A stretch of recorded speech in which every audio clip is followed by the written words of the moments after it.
তো আগের ভিডিওতে দেখেছো তোমরা আলোর প্রতিফলনের যে বেসিক কিছু জিনিসপত্র নিয়ে আমরা আগের ভিডিওতে আলোচনা করেছি।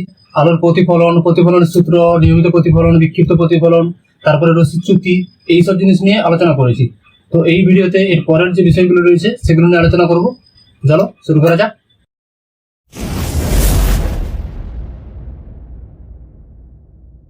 এবার আমরা আলোচনা করব প্রতিবিম্ব নিয়ে। প্রতিবিম্ব কাকে বলে? না, কোনো বস্তু থেকে আগত আলোকরশ্মি প্রতিসৃত বা প্রতিফলিত হয়ে কোনো বিন্দুতে এসে যদি মিলিত হয় বা কোনো বিন্দু থেকে অপসৃত হচ্ছে বলে মনে হলে, তাহলে দ্বিতীয় বিন্দুটিকে প্রথম বিন্দুর প্রতিবিম্ব বলা হয়। তাহলে এখানে দেখো, সংজ্ঞাতে আমি দুটো ব্যাপার বলেছি। কোনো বিন্দুতে এসে যদি মিলিত হয় তাহলে একটা প্রতিবিম্ব গঠিত হবে, আর সেকেন্ড কেসটা বলেছি কোনো বিন্দু থেকে অপসৃত হচ্ছে বলে মনে হলে বা কোনো বিন্দু থেকে আলোকরশ্মি বেরিয়ে আসছে বলে যদি মনে হয়, তখন ওই বিন্দুটাকে বলা হবে প্রতিবিম্ব। তো প্রথম কেসটা দেখো, আলোকরশ্মি গুচ্ছ যখন কোনো বিন্দুতে এসে মিলিত হয় তখন যে প্রতিবিম্ব হয় সেই প্রতিবিম্বকে বলা হবে সৎবিম্ব বা সৎ প্রতিবিম্ব। ঠিক আছে? অসৎবিম্ব কাকে বলে? না, কোনো বিন্দুতে অ্যাকচুয়ালি ডাইরেক্ট আলোকরশ্মি গুচ্ছ মিলিত হয় না, কিন্তু মনে করা যায় যে একটা বিন্দু থেকে বেরিয়ে আসছে বা অপসৃত হচ্ছে বলে মনে হয়। যেখানে এই মনে হচ্ছে ব্যাপারটা আসবে, সেখানে যে প্রতিবিম্ব গঠিত হয় সেটা হয় অসৎবিম্ব। তো ভালো করে মাথায় রাখবে যে যেখানে আলোকরশ্মি গুচ্ছ মিলিত হচ্ছে সেখানে যে প্রতিবিম্ব হচ্ছে সেটা সৎ, আর যেখান থেকে বেরিয়ে আসছে বলে মনে হবে সেই বিন্দুটাকে বলা হবে অসৎবিম্ব। ঠিক আছে? সৎবিম্ব অসৎবিম্বের একটা বেসিক ডিফারেন্স রয়েছে, কিন্তু বেসিক ডিফারেন্সটা কি? না, সৎবিম্বকে পর্দায় ফেলা যায় কিন্তু অসৎবিম্বকে চোখে দেখা যায়, পর্দায় ফেলানো যায় না। ডিফারেন্সটা কি? না, সৎবিম্বকে পর্দায় ফেলা যায় কিন্তু এটা পর্দায় ফেলা যায় না। চোখে দেখা যাবে কিন্তু পর্দায় ফেলা যায় না।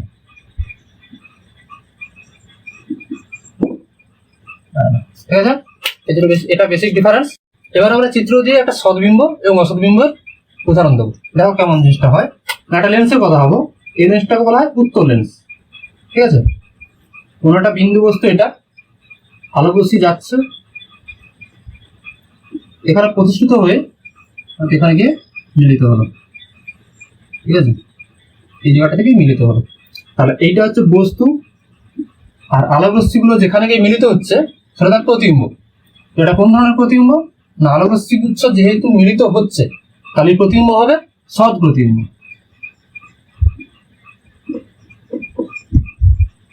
ঠিক আছে? এটা বলে সৎ প্রতিবিম্ব। অসৎ প্রতিবিম্ব তাহলে কেমন হবে? দেখো, একটা দর্পণ আঁকো, এটা সমতল দর্পণ, যেটা সবার বাড়িতে রয়েছে সমতল দর্পণ। এবার দেখো, এখানে একটা বস্তু রয়েছে। ঠিক আছে? ভাবো একটা আলোকরশ্মি সোজা এসে পড়লো, আর সোজা এসে পড়লো, সোজা বেরিয়ে যাবে। ঠিক আছে? আর দুটো আলোকরশ্মি এইভাবে পড়ছে একটা, আর এইভাবে একটা পড়ছে, বলতে হবে। দেখো, এখানে যদি আমরা চোখ রেখে দেখি কি দেখতে পাবো? চিহ্ন দাও। দেখো, এই দিকে বের করে দিই, এগিয়ে দিই, তো কেমন হবে? আমাদের চোখ যদি এখান থেকে দেখি, মনে হবে যে এই আলোকরশ্মি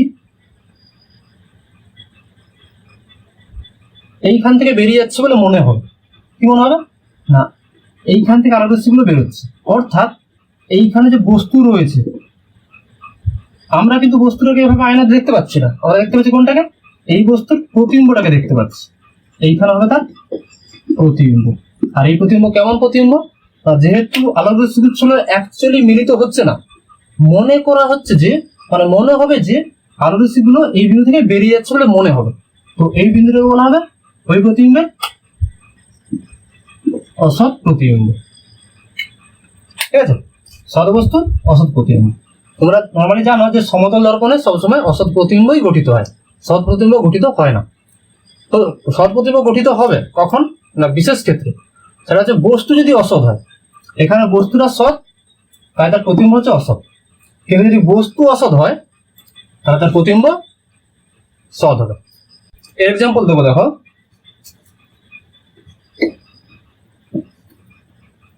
এরকম একটা দেখো, এইখানে দর্পণ আঁকলাম, তবে যেটা দর্পণ আছে।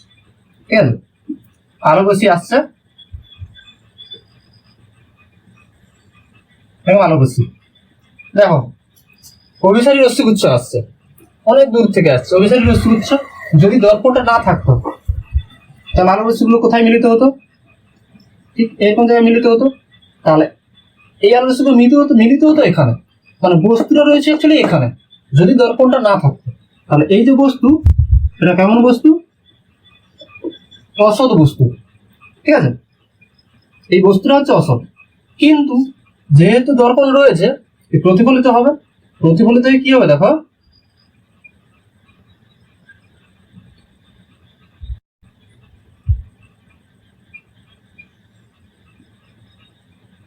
এই ব্যাপারটা দেখো, এইখানে হচ্ছে অসৎ বস্তু। যেহেতু আলো রশ্মি আসছে, মনে করা যেতে পারে যে আলো দর্পণ যদি না থাকতো তাহলে আলো রশ্মি গুচ্ছ এখানে এসে মিলিত হতো, তাহলে মিলিত হতো, কিন্তু আছে বলে মিলিত হচ্ছে না। তাহলে এইখানে যে বস্তুটা রয়েছে সেটা হচ্ছে অসৎ বস্তু। এই অসৎ বস্তুর প্রতিবিম্বটা হচ্ছে এটা। দেখো ডাইরেক্ট আলো রশ্মিগুলো এসে মিলিত হচ্ছে, মিলিত হয়ে যেটা বস্তু প্রতিবিম্ব গঠিত হচ্ছে, তাহলে সেটা হবে সৎ প্রতিবিম্ব।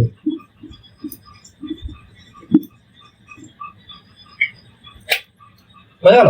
এখন অসৎ বস্তু প্রতিবিম্ব হচ্ছে সৎ, এখানে কি হচ্ছে? সৎ বস্তুর প্রতিবিম্ব হচ্ছে অসৎ। এবারে সমতল দর্পণে এবার প্রতিবিম্ব অঙ্কন করবো।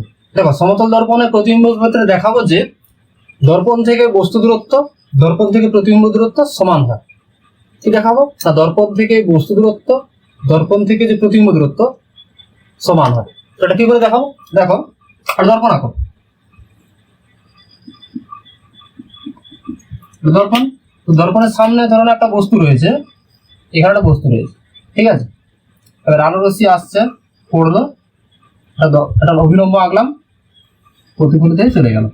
এটা আপতিত রশ্মি, এটা অভিলম্ব, তাহলে আপতন কোণ কত হয়? আই। এটা প্রতিফলন কোণ আর।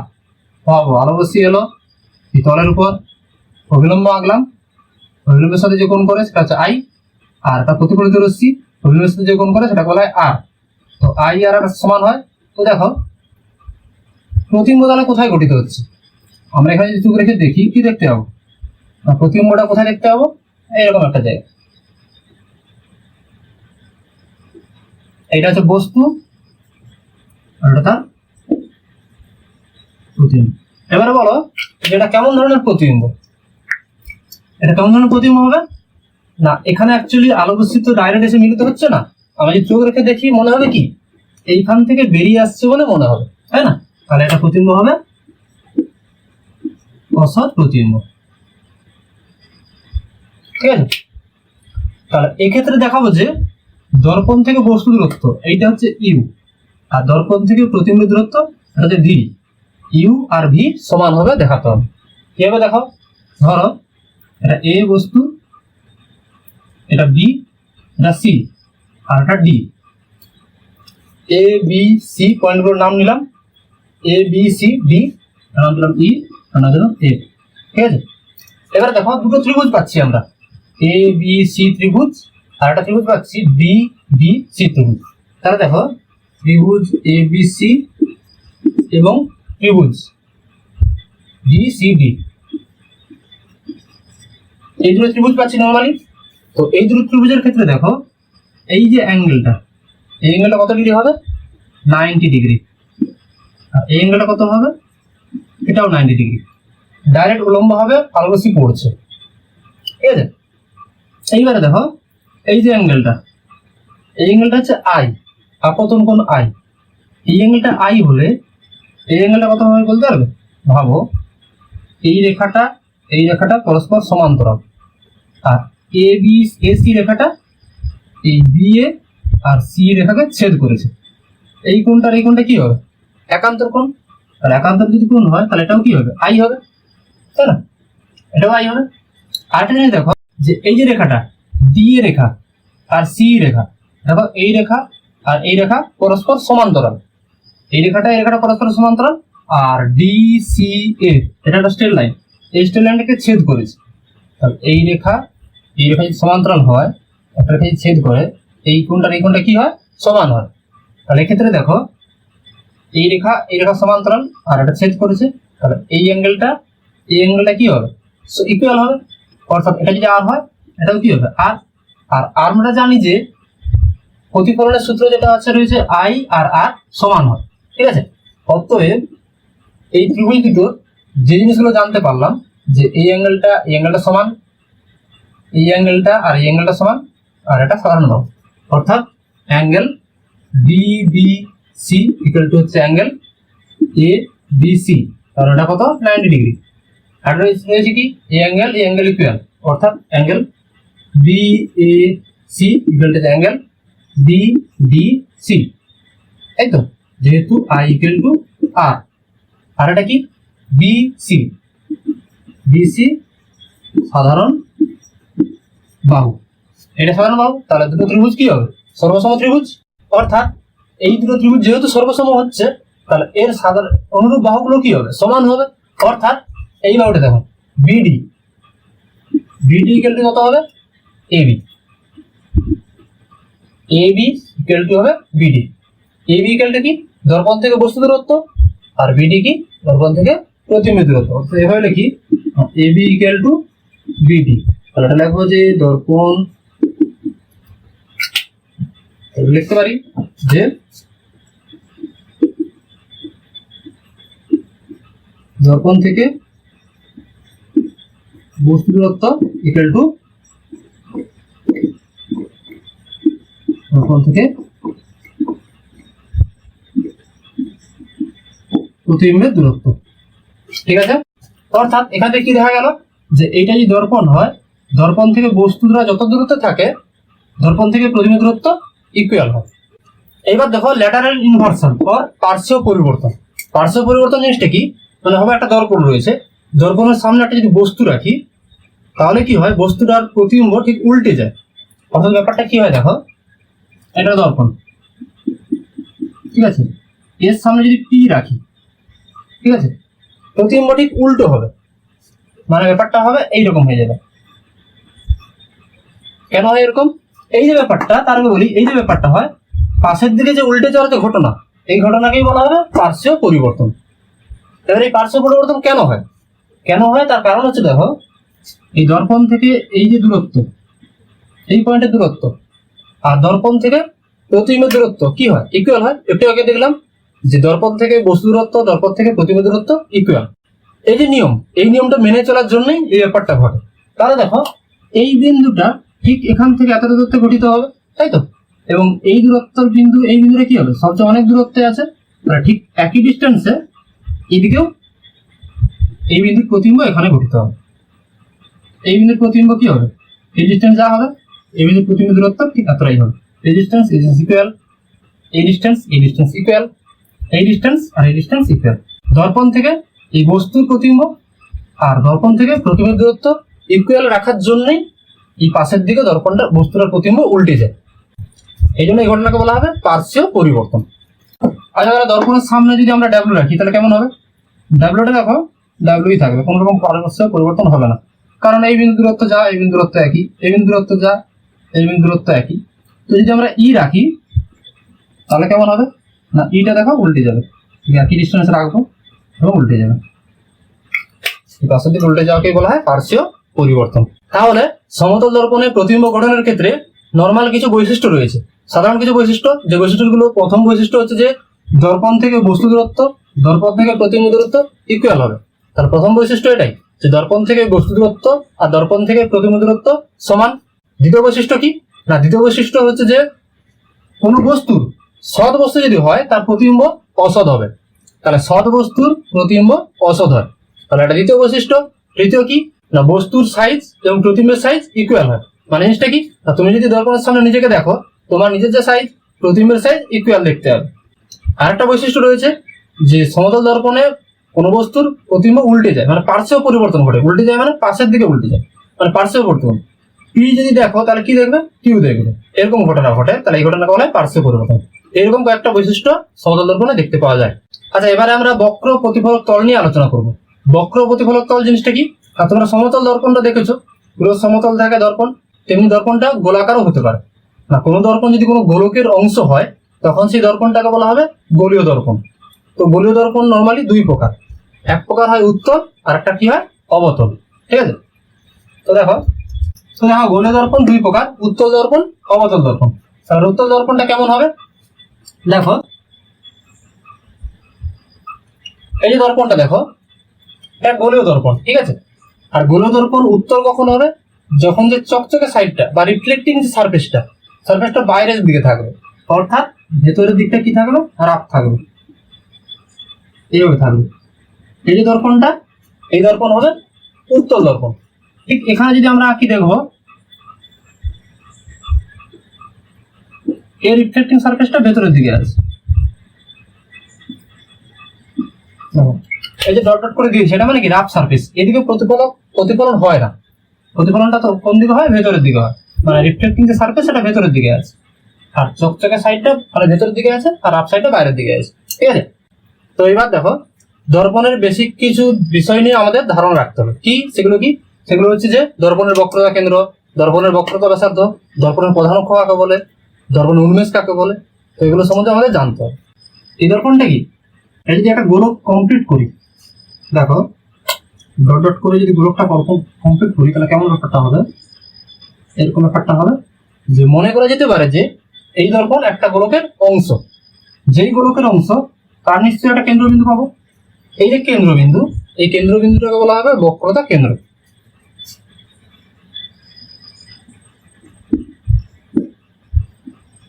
ঠিক আছে, এখানেও পাবো একটা এরকম বক্রতা কেন্দ্র, এটা। এই যে গোলক, এই যে গোলকটা পাচ্ছি, এই গোলকের একটা ব্যাসার্ধ থাকবে, সেই ব্যাসার্ধকে বলা হবে বক্রতা ব্যাসার্ধ। এরও পাবো একটা বক্রতা ব্যাসার্ধ, এই জিনিসটা।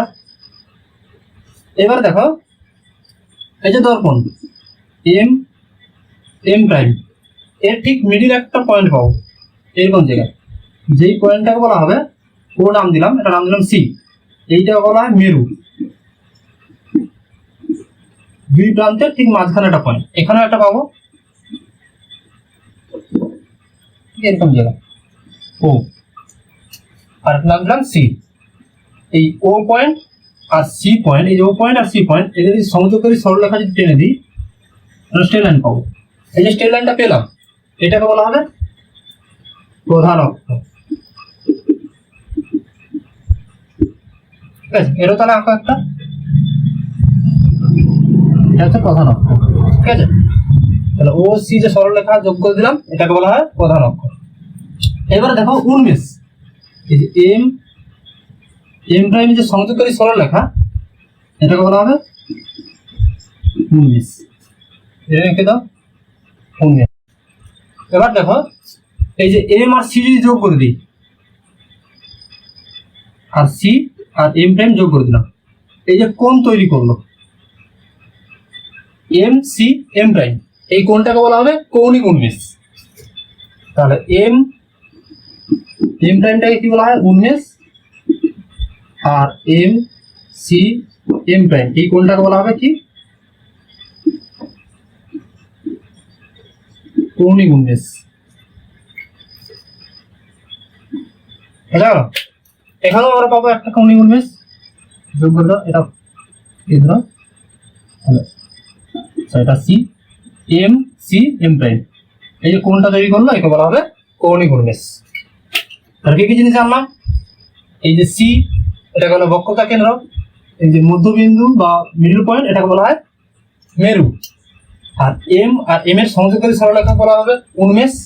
আর এম প্রাইম কেন্দ্রে যে কোণ করে, তাকে বলা হবে কৌণিক উন্মেষ। আর সি, এই যে একটা গোলক, এই যে দর্পণটা যে গোলকের অংশ, তার যে ব্যাসার্ধ হয়, তাকে বলা হয় বক্রতা ব্যাসার্ধ। আর বক্রতা কেন্দ্র এবং মেরুর যে সংযোগকারী সরলরেখা, ওটাকে বলা হবে প্রধান অক্ষ। এই নর্মাল কিছু জিনিস নিয়ে তোমাদের ধারণা রাখতে হবে। এইবার দেখো কোন দর্পণে যে রশ্মিগুলো এসে আপতিত হয়, সেই রশ্মি কিভাবে আপতিত হয় তার উপর নির্ভর করে রশ্মিগুলোকে দুই ভাগে ভাগ করানো হয়। কি কি না, একটা হচ্ছে উপাক্ষ রশ্মি, আর একটা হচ্ছে প্রান্তিক রশ্মি। উপাক্ষ রশ্মি তাহলে কাদের বলা হয়, যে রশ্মিগুলো প্রধান অক্ষের সাথে খুব ক্ষুদ্র কোণে এবং মেরুর খুব কাছে এসে আপতিত হয়, তাদেরকে বলা হয় উপাক্ষ রশ্মি। আর যে রশ্মিগুলো প্রধান অক্ষের সাথে বৃহৎ কোণে এবং মেরু থেকে অনেক দূরে বা প্রান্তের দিকে গিয়ে আপতিত হয়, তাদেরকে বলা হয় প্রান্তিক রশ্মি বা অক্ষাপসারী রশ্মি। তো প্রথমে দেখো উপাক্ষ রশ্মিটা কেমন লাগবে, যে প্রথমে যেটা বলবো উপাক্ষ রশ্মি। এবার দেখো আমাদের একটা অবতল দর্পণ আঁকবো, এটা হচ্ছে একটা অবতল দর্পণ। এর পরের কাজ হচ্ছে কি, এর মাঝামাঝি একটা জায়গাতে একটা স্ট্রেট লাইন এঁকে দেবো। ঠিক আছে, এইভাবে একটা স্ট্রেট লাইন এঁকে দিলাম। যেখানে ছেদ করলো সেটাকে ধরবো তার মেরু ও। আর ঠিক একটা আইডিয়া অনুযায়ী ঠিক একটা গোলক ধরে এটাকে তার মিডল পয়েন্টে কি ধরবো, একটা পয়েন্ট ধরবো যেটার নাম হচ্ছে সি, যেটা বলা হয় বক্রতা কেন্দ্র আর একটা মেরু। ঠিক আছে, এইবারে উপাক্ষ রশ্মি তাদেরকে বলা হবে যারা প্রধানকের সাথে ক্ষুদ্র কোণে এবং মেরুর কাছাকাছি বিন্দুতে এসে আপতিত হবে। মানে বেশি দূরে আপতিত হবে না, কাছাকাছি এবং ক্ষুদ্র কোণে আপতিত হবে এরকম আপতিত হচ্ছে। এই রশ্মিগুলো কি বলা হবে? উপাক্ষ রশ্মি। আর পরাক্ষ রশ্মি কাদের বলা হবে? যারা বৃহৎ কোণে এবং দর্পণ থেকে দূরের দিকে গিয়ে আপতিত হবে, এবং দূরের দিকে গিয়ে আপতিত হয় তাদেরকে বলা হয় পরাক্ষ রশ্মি বা প্রান্তিক রশ্মি। তাহলে এই রশ্মিগুলোকে কি বলা হবে? প্রান্তিক রশ্মি। আর এগুলোকে বলা হয় উপাক্ষীয় রশ্মি। বুঝা গেল? তো এইবারে দর্পণের খুব ইম্পর্টেন্ট একটা বিষয় নিয়ে আলোচনা করবো, তা হলো মুখ্য ফোকাস, প্রিন্সিপাল অ্যাক্সিস বলা হয়। তো মুখ্য ফোকাসের আমি যে সংজ্ঞা বলবো সেই সংজ্ঞাটা ভালোভাবে বোঝার চেষ্টা করো। যে দেখো, দর্পণের প্রধান অক্ষের সমান্তরালে আলোকরশ্মি গুচ্ছ এসে দর্পণে প্রতিফলিত হয়ে প্রধান অক্ষের যে বিন্দুতে এসে মিলিত হয় অথবা যে বিন্দু থেকে অপসৃত হচ্ছে বলে মনে হয় সেই বিন্দুটিকে ওই দর্পণের মুখ্য ফোকাস বা সংক্ষেপে ফোকাস বলা হয়। তাহলে কি বললাম না, কোন দর্পণের প্রধান অক্ষের সমান্তরালে আলোকরশ্মি গুচ্ছ আসতে হবে। প্রধান অক্ষের সমান্তরালে আলোকরশ্মি গুচ্ছ এসে দর্পণের প্রতিফলনের পর প্রধান অক্ষের যে বিন্দুতে এসে মিলিত হয় বা যে কোনো বিন্দু থেকে অপসৃত হচ্ছে বলে মনে হয় ওই বিন্দুটিকে বলা হবে মুখ্য ফোকাস বা সংক্ষেপে ফোকাস বলা হয়। তো দেখো, এই যে ফোকাস বিন্দু, উত্তলের ক্ষেত্রে আলাদা রকম চিত্র হবে, অবতলের ক্ষেত্রে তার চিত্রটা একটু আলাদা হবে, তো সংজ্ঞাটাও আলাদা হবে। তো প্রথমে আমরা অবতলের ক্ষেত্রে দেখি কেমন রকম সংজ্ঞা হবে। তো দেখো, অবতল দর্পণের জন্য একটা অবতল দর্পণ হয় কি, এটা একটা অবতল দর্পণ। ঠিক আছে, দর্পণের কাজটা হচ্ছে কি প্রধান অক্ষ টেনে দেওয়া। ঠিক আছে, হয়ে গেল অবতল দর্পণ। তো দেখো, এর সমান্তরালে এটা হচ্ছে প্রধান অক্ষ, এটা হচ্ছে মেরুবিন্দু ও, আর এটা আলোক কেন্দ্র বক্রতা কেন্দ্র সি। এবারে এই প্রধান অক্ষের সমান্তরালে আলোকরশ্মি গুচ্ছ আসছে, ভাবো সমান্তরালে এই দুটো আলোকরশ্মি আসছে, দুটো আলোকরশ্মি আসছে। ঠিক আছে, তো এগুলো সব আলোকরশ্মি কি প্রধান অক্ষের সমান্তরালে এসে পড়ছে। প্রতিফলনের পর কি হবে, এই প্রধান অক্ষের একটা বিন্দু আছে যে বিন্দুতে এসে মিলিত হবে। তো নর্মালি ওই বিন্দুটা কি হয়, এই সি এবং ও ঠিক মিডিল হয়। মিডিল একটা আইডিয়া অনুযায়ী পেন ধরো, কি হবে ওই আলোকরশ্মি গুচ্ছ এই বিন্দুতেই চলে যাবে।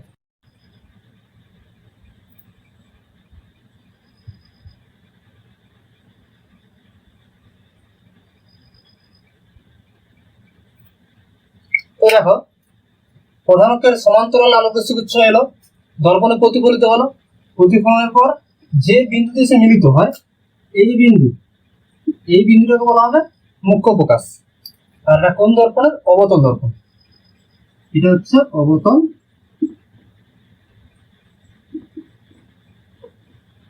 দর্পণ। সেই অবতল দর্পণের এটা হচ্ছে তার মুখ্য ফোকাস।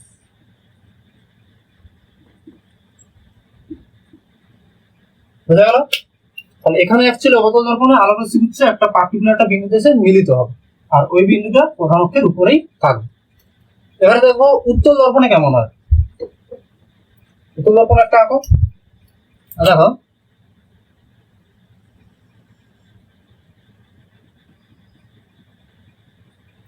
এটা উত্তল দর্পণ। এরপরের কাজটা কি, প্রধান অক্ষ এঁকে দেওয়া। ঠিক আছে, এটা প্রধান অক্ষ, এইটা হচ্ছে মেরু। এইবার ব্যাপারটা হচ্ছে যে এই দর্পণের আলোক কেন্দ্র কোন দিকে থাকবে? এদিকে তো থাকবে না, কারণ গোলকটা ওইদিকে রয়েছে। আলোক কেন্দ্র বক্রতা কেন্দ্র কোন দিকে থাকবে? ওই সাইডে থাকবে। তো দেখো, এরকম একটা জায়গা ধরে নাও, আর বক্রতা কেন্দ্র সি। ঠিক আছে, সি আর ওর মাঝামাঝি একটা পয়েন্ট ধরো এ। এই পয়েন্ট, এই পয়েন্টটা হচ্ছে সি। ঠিক আছে, এরপরে দেখো প্রধান অক্ষের সমান্তরালে আলোকরশ্মি গুচ্ছ আসছে, এসে পড়বে। দেখো কেমন হবে, আলোকরশ্মি গুলো আসছে, পড়লো।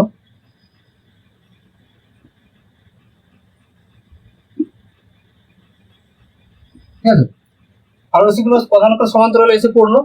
এইবার কি ব্যাপারটা হবে দেখো, এখানে কি হবে, এই দর্পণ যেমন আলোরশ্মি গুচ্ছকে অভিসারী রশ্মিতে পরিণত করছিল, কিন্তু অভিসারী করবে না, এ কি করবে, আলোরশ্মি গুচ্ছকে বাইরের দিকে অর্থাৎ অপসারী রশ্মিগুচ্ছ পরিণত করবে।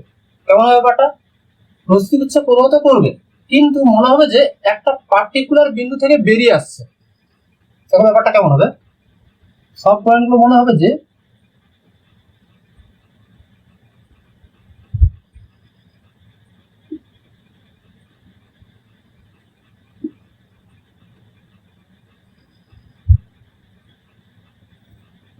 দেখো ভালো করে ছবিটা দেখো, প্রধানকের সমান্তরাল আলোকরশ্মিগুচ্ছ এসে পড়লো, কিন্তু প্রতিফলনের পর এই আলোকরশ্মিগুচ্ছ এদিকে চলে গেল, এটা এদিকে, এটা এদিকে, এটা এদিকে। কিন্তু বাইরে থেকে দেখলে মনে হবে যে একটা পার্টিকুলার একটা বিন্দু রয়েছে প্রধানকের উপর, যে বিন্দু থেকে সব আলোকরশ্মিগুচ্ছ বেরিয়ে আসছে বলে মনে হবে, বা ওই বিন্দু থেকে অপসৃত হচ্ছে বলে মনে হবে। তো এই যে বিন্দু থেকে অপসৃত হচ্ছে বলে মনে হয়, সেই বিন্দুটাকে বলা হবে উত্তল দর্পণের মুখ্য ফোকাস। এটা হচ্ছে উত্তল দর্পণ। এই উত্তল দর্পণের মুখ্য ফোকাস হচ্ছে। আর ফোকাস দূরত্ব কাকে বলে?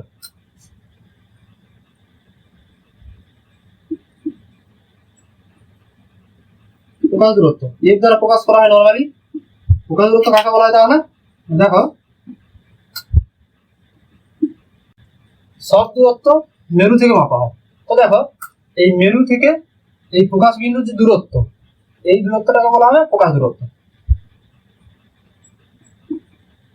মেরু থেকে এফ এর দূরত্ব, এটাকেই বলা হবে ফোকাস দূরত্ব। এর ক্ষেত্রে একই রকম, এই মেরু থেকে ফোকাস বিন্দু দূরত্ব, এই যে দূরত্ব, এই দুটো দূরত্বটাকে বলা হবে ফোকাস দূরত্ব। এবার দেখো, আমরা যে বিষয় নিয়ে আলোচনা করবো তা হচ্ছে ফোকাস তল বা ফোকাল প্লেন। তো যেটা বলছি ভালো করে বোঝার চেষ্টা করো, যে ভাবো এই যে একটা দর্পণ রয়েছে, দর্পণ এটা হচ্ছে প্রধান অক্ষ, প্রধান অক্ষের এই বিন্দুটা হচ্ছে মুখ্য ফোকাস।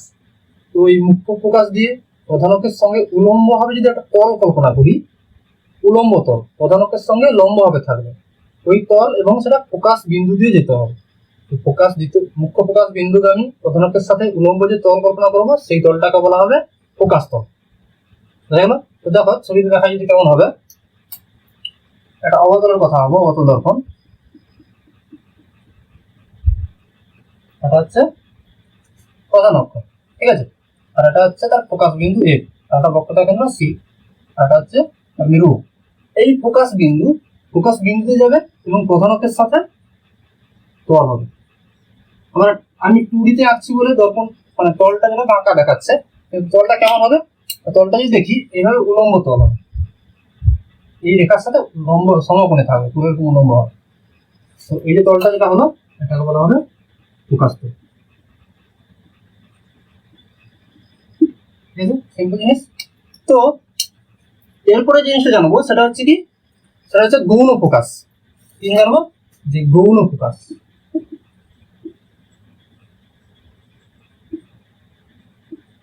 গৌণ ফোকাস কি? গৌণ ফোকাস রয়েছে যে, তোমরা ভালো করে জিনিসটা বোঝার চেষ্টা করো, যে মুখ্য ফোকাস কি আমরা জেনেছিলাম, প্রধান অক্ষের সমান্তরালে আলোকরশ্মিগুলো এসে পড়ে প্রতিফলনের পর প্রধান অক্ষের যে বিন্দুতে এসে মিলিত হয়, সেই বিন্দুটাকে বলা হবে মুখ্য ফোকাস। কিন্তু গৌণ ফোকাসের ক্ষেত্রে কি সংজ্ঞাটা বলবো, যে প্রধান অক্ষের সমান্তরাল নয়, প্রধান অক্ষের সাথে একটা কোণ করে আসবে, অর্থাৎ যে কোনো কোণ, সমান্তরাল না এসে যে কোনো কোণ করে এসে তারা প্রতিফলনের পর এই ফোকাস তলের যে বিন্দুতে এসে মিলিত হয়, সেই বিন্দুটাকে বলা হবে গৌণ ফোকাস। তো দেখো, ভাবো যেটা আলোকরশ্মি আসছে,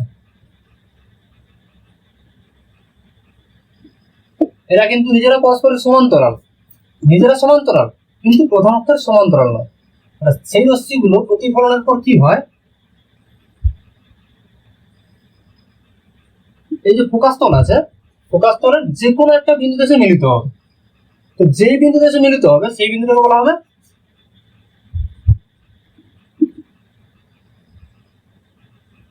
গৌণ ফোকাস।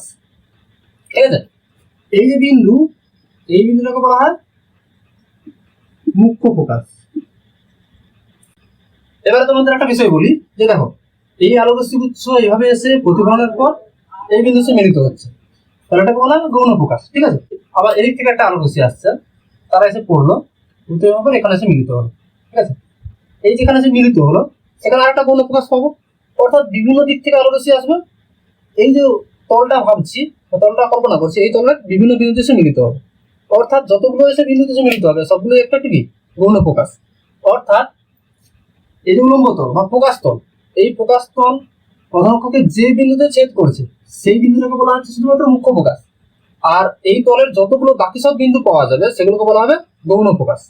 অর্থাৎ মুখ্য ফোকাস একটাই বিন্দু হবে, কিন্তু গৌণ ফোকাস অসংখ্য বিন্দু হবে। একটা তলের উপর কতগুলো বিন্দু না সম্ভব? অসংখ্য। তাহলে গৌণ ফোকাস অসংখ্য হবে। আচ্ছা, এটা হলো অবতল দর্পণের ক্ষেত্রে। উত্তল দর্পণের ক্ষেত্রে কেমন হবে দেখো। উত্তল দর্পণের ক্ষেত্রে একটা চিত্র আঁকো। উত্তল দর্পণ, এই প্রধান অক্ষ এঁকে দাও, এটা প্রধান অক্ষ। এর ফোকাস বিন্দু বাঁ দিকে থাকবে না, সে ডান দিকে থাকবে, কারণ ওর গোলকটা এদিকে রয়েছে। তো এখানে রয়েছে তার ফোকাস বিন্দু এ। তো এই ফোকাস বিন্দুতে আমি কি ফোকাস তলের সঙ্গে কি বলেছিলাম? প্রধান অক্ষের সাথে উলম্ব হবে এবং ফোকাস বিন্দুকে আমি যে তল কল্পনা করবো তাকে বলা হবে ফোকাস তল। তো অঙ্কন করো এরকম একটা, এটা হচ্ছে ফোকাস তল, ঠিক আছে। এই তলটা অ্যাকচুয়ালি এই প্রধান অক্ষের সাথে উলম্ব ভাবে রয়েছে, ঠিক আছে, এইভাবে রয়েছে। চিত্রে আমি অঙ্কন ছবি দেখানোর জন্য এইভাবে এঁকেছি। তো ভাবো যে সমান্তরাল রশ্মিগুচ্ছ এসে পড়ছে। সমান্তরাল মানে নিজেরা সমান্তরাল, কিন্তু প্রধান অক্ষের সমান্তরাল নয়। তো দেখো এসে পড়ছে, এরা কি হবে? এরা প্রতিফলনের পর বেরিয়ে যাবে। তো কিন্তু কোথা দিয়ে বেরিয়ে যাবে? মনে হবে যে দেখো